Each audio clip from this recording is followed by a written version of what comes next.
What if I told you that somewhere deep in the forests of the United States, something is still watching us?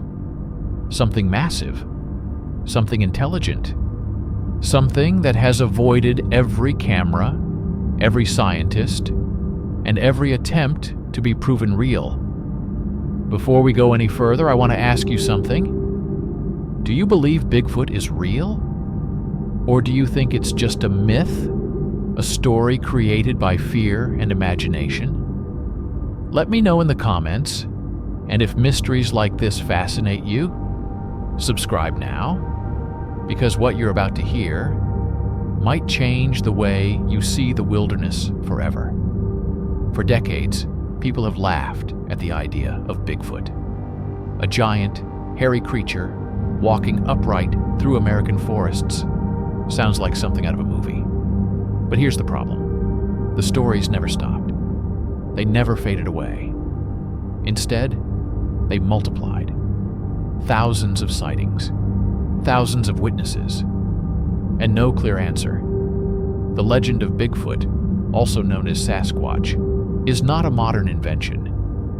Long before the internet, long before cameras were everywhere, Native American tribes across North America spoke of a large, powerful, human-like being living deep in the woods.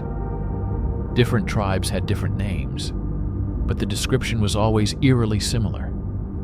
Tall, covered in hair, walking on two legs, intelligent, and dangerous if disrespected.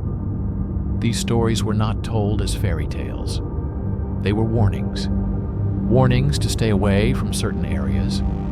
Warnings about something that claimed parts of the forest as its territory.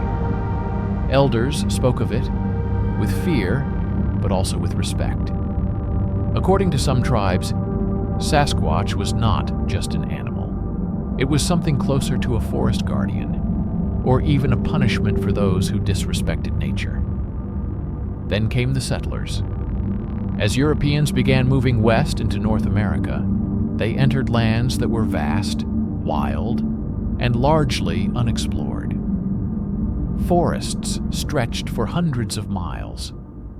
Mountains hid places no human had ever mapped, and almost immediately, reports began to surface.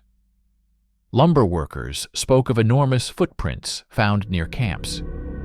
Miners claimed something had watched them from the tree line.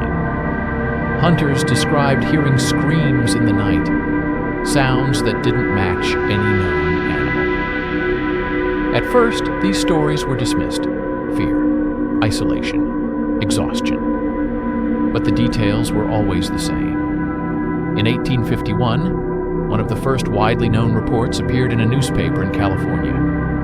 Workers discovered massive footprints in the snow, far larger than any humans, yet clearly shaped like bare feet. The article didn't claim a monster existed, but it raised an unsettling question. If these prints weren't human, and they weren't animal, then what made them? As America expanded, so did the sightings. By the early 1900s, reports of a wild man or ape man were appearing across the Pacific Northwest. Witnesses described something between 7 and 10 feet tall, broad shoulders, long arms, a powerful build, and a face that looked disturbingly human. What made these encounters even more chilling was the behavior. Bigfoot was rarely aggressive. Instead, witnesses described the feeling of being watched, followed, studied. People would sense something nearby before ever seeing it. And when they did see it, the encounter was brief, just long enough to leave a permanent mark on their memory. Then came 1967, a year that would change the legend forever.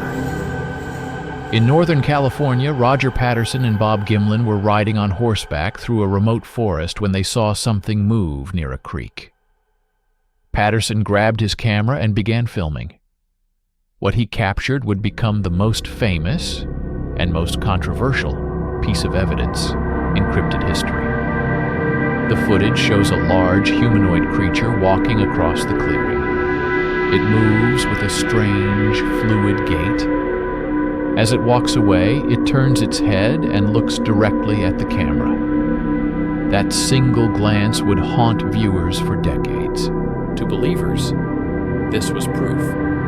The muscle movement under the hair, the proportions, the way it walked, unlike any man in a suit. To skeptics, it was a hoax.